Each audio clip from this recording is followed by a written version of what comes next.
It feels like it's been a while, but your boy Biscuits from Heaven with another JoJolion video, and man, it's been a good while.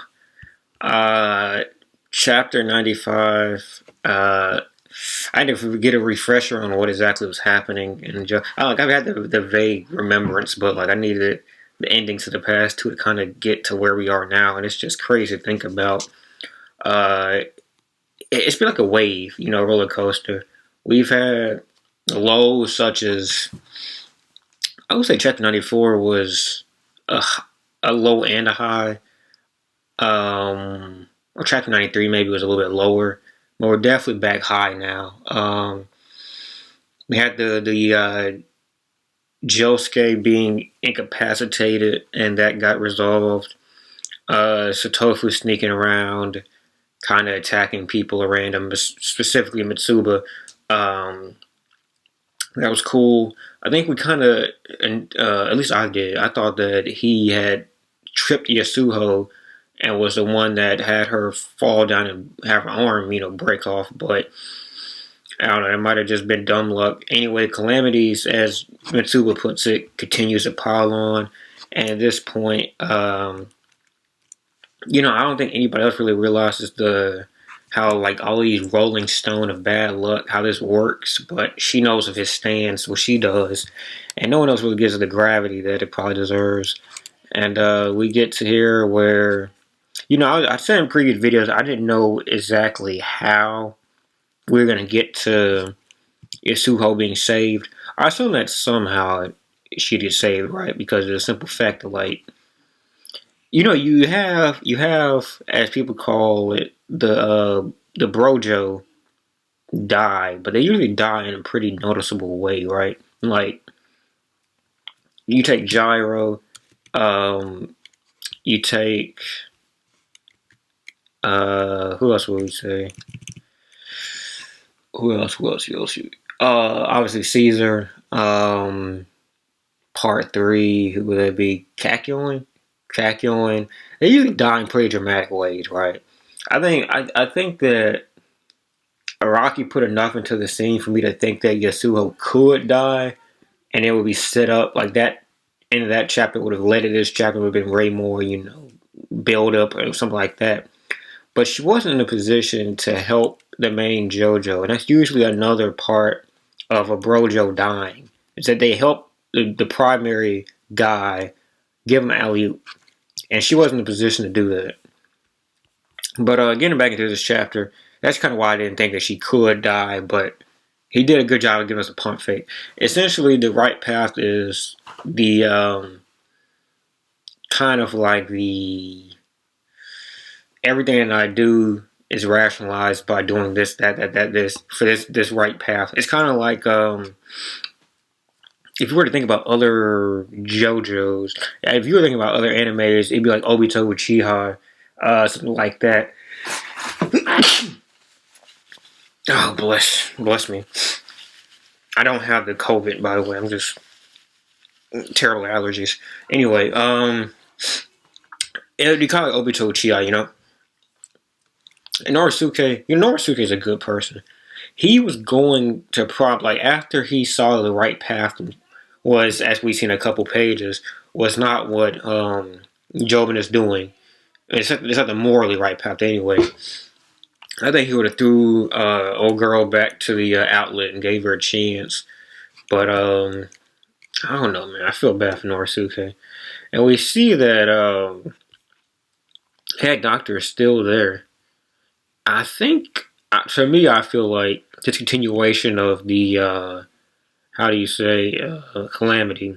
I think Yasuho is part of that calamity. I think her existence was a part of calamity for Jobin and for him to get closer to fruit. You can kind of see that, Norisuke is morally, he's got a tough go of it.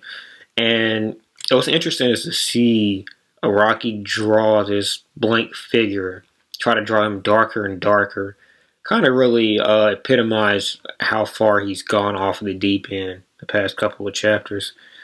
And yeah, the Rokakuka I don't really know. I don't think that Kato, Daya, or Joshi really know much about it, but they had to get their 2 cents in there. And yeah, I mean, we're really in a. I mean, it's nice having them in the background to add like more reactions, and Sarugi's reactions always, kind of give the real gravity situation. And I think that with this whole piece, I think Jobin really did do a good job of slowly, turning Norisuke over, flipping him from his moral base. But I just think that, and this is the first I see. If you notice, real low key. So we get dark, we get dark. The little lines there, we get dark, and then for one split, or for a couple panels, we get like the not the facade, but the demeanor that he's intentionally putting on is broken. Norisuke's words break through into Jobin. I mean, not yeah, Jobin. Yeah, I had to think about Joshu. He's broken, right? Like we get the non badass, menacing Kanji Jobin for just a couple seconds. You can kind of see that something crazy about to happen once you have him off of his moral base. So I think he kind of already knows what's about to happen once he investigates those traces. I actually didn't remember this. I forgot that within the actual, like, not affected by Paper Moon King, but in actuality, Ochiro actually did. Let's just go ahead and. Well, do we have you see Joker's face? I want to keep on going talking about Joker's face. Uh, a little bit dark again. A little bit dark again. A little bit dark again. He knows about to happen. He got his hand out. He knows what's coming. Tsurugi knows what's coming, so that's why Tsurugi goes crazy. And you can kind of see it setting up here. All right, y'all, I'm back. Let's get this shit done. All right, so yeah, we go back to Darkman, to Morosman. Jobin is darker than ever, and Tsurugi is off the beam more than ever. Putting two and two together, Norisuke is not co-signing this man anymore, and I think Jobin realized that pretty quickly. I wouldn't be surprised he's about to like toss that damn photo to Yasuo himself. That look she gave him, yeah, he wasn't fucking with the vibe anymore. And yeah, unfortunately, uh, for a brief reprieve, we get normal Jobin back, but it's only to kill his own father, basically. So when Norisuke died, I was like, man, there's no way Norisuke could be killed in front of everybody. Like, Jobin had to do something low key to get him out of here. And it had to be Jobin because, you know, um, who else could kill Norisuke? Like, I guess his wife, but like, I don't even think his wife's gonna matter in the end of this, unless like she wants to get back for Norisuke. But I, I just don't know how you could fit her into the plot at this point. And going to be like a last word for Norisuke. We just get his GG pretty much, which is pretty sad. Job and you, I mean, that's it. Job and the evil bitch. That's all we get. It's a wrap. And it's funny that we don't actually see the phone placement when he falls and collapses. Um, we just see like everybody's reaction to things, right? And calamity. So again, no phone here. His stand has disappeared. Now we do get the phone. And here's the phone in proximity, pretty much right by Jobin, like right near Jobin. Now it's it's behind Jobin. Let's say that. It probably was right in front of him before he went there to go uh, hug his father, but it's weird like he doesn't like actually say anything. It's like then I guess like this is like do. I don't know. It's a cry out for help. I guess I don't know what happened. So she's like legit blind at this point, right? Like she's like half blind, right? Like sometimes she could see things, sometimes she couldn't. But like from what I gather, she's like blind at this point, like blind. Um, And Tsurugi is what appears that Tsurugi is pretty much like turning into Paper Moon King. I'm guessing. Uh, he turns like legit rock. Jesus. And I'm guessing Dai is like slowly feeling what's happening. So the blood here. This is a panel I didn't really get a good look at. I don't know if this is um. So this is a punch, right? This is a punch that produces blood. I don't know if this is because I'm guessing this is Joshu's hand, and that's obviously Daya Higashi Kata. This is him punching Daya. It appears maybe. I don't know. That's how I view it. Maybe him punching Daya. She's obviously closest to him, and obviously he just is threatening to keep the story together. He doesn't look very composed, but he still believes in his truth, in his heaven, to quote Obito. Yo, and here's the smoke coming out, so we know it's a wrap for Norisuke. I mean, we knew it was a wrap because he was in a body bag already, but so man, this is tough because we didn't really get we didn't get a full taste of Norisuke no homo. We got a snippet of Norisuke. We knew he was a good man, a good God fearing Christian man, but we never really got like an introduction to him. He's kind of just the dude that gave Josuke the battery in his back, told him be your own man, do what you gotta do, Josuke, and that's what all we got from him. So it's kind of sad to see that in the end that this is what we got. And as I say, this was in proximity to Jobin when it fell down. It got closer to the charger somehow. And then we get the foot of King Joshu. Yo, are you gonna get Nat King Cole against Speed King? King against King? It won't get touched on in this chapter how Jobin feels, but we're gonna see it soon. And after having almost both of her hands break off, we get the return of Paisley Park with one arm, just one arm, and we get the yes, Tofu about to come through and crush the fucking buildings, bro. So Tofu do some crazy shit. I think he also now knows the location of the plant if he didn't before. I think it's under the tree, right on the hill. I think he looked there before though, but maybe he'll look again. Who knows? We get Mitsuba being a fucking victim again, and we know the location of the fruit. So I don't know if Satofu knows where it's at and Yasuho knows where it's at. Do they both like fight over it? I don't think a one arm Yasuho was taking Satofu, but I mean it's possible. It's certainly possible. So yeah, that was tough. That was crazy, man. That was good. That was a good chapter. Uh, someone broke. This is something that I believe it was X Force had referenced this. Either X Force or the other main JoJo YouTuber referenced the King Nothing lyrics, and they mentioned this in reference to Kaido. It wasn't. It might have been X Force.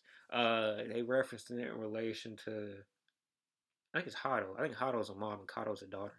Um, Hado, like saying like she wanted everything that Norisuke had. So we get this. This is King Nothing, an actual song, I think. Then all crashes down. You break your crown and you point your finger, but there's no one around. Just one thing, just to play the king.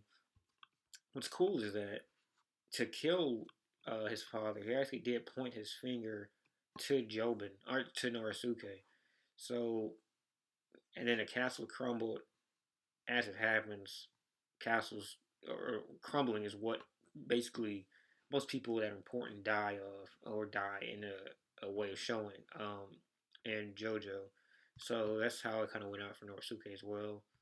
And where's your crown, King? Nothing. I don't know, man. I don't think it fits just as well with him just dying, but he did mention the path that his empire went was very different than the one that Jobin wanted to go to, and that empire basically is kind of what led Jobin to be this recalcitrant for the way that Norisuke has handled things. So it's kind of like that empire crumbling was pretty much foretold the second that Jobin went down this road. But yeah, and someone else mentioned this. It's kind of it reminds me a lot of Breaking Bad, where Walt realized he had to do some crazy shit, or when ASAC Schrader is about to get gunned down by the biker gang. It's kind of like a moment where you can have something completely silent say 1,000 words, and yeah, I think this. I don't know. This. I still don't think, and this is what I'm gonna end on. I still don't think that we have it to where the ultimate villain is Jobin. I still don't believe that's how this ends. I don't know why. I just don't think that. I just don't think that is. Dio will erase everyone's memories of Norisuke's death as foreshadowed in Chapter 83. Oh, so is that why everybody can keep on going like nothing happened? Oh shit, that's crazy. Okay, I didn't know that. Oh man, how does Tsurugi become better before the heart simulation? Tsurugi's able to be used. Damn, that's okay. I didn't know that, but that does make sense because if you would go back and look, the family is cool. Like nothing happened. Oh man,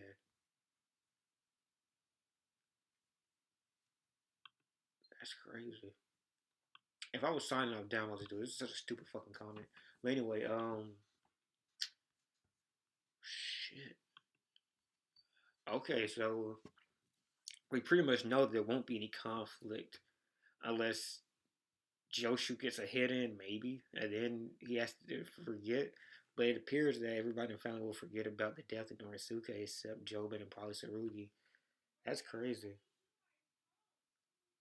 Oh man. Okay, so the only person who will know about his death that isn't the Higashi Kato will be Yasuo, and maybe she'll relate to Joe. There's so many Joes, man. I don't know why I do this to myself. Josuke. All right, that's what I'm going to end it on. Now, kind of just rambling, but I like this chapter. This was a really good chapter. It was a long time coming. I mean, it's been exactly a year, right? Because 12 months, 12 chapters. So if this happened, chapter 83, and Norisuke is revealed to be dead, that means that, yeah, this is 12 entire calendar year, 95, 83. Wow. Uh, wow. Peace.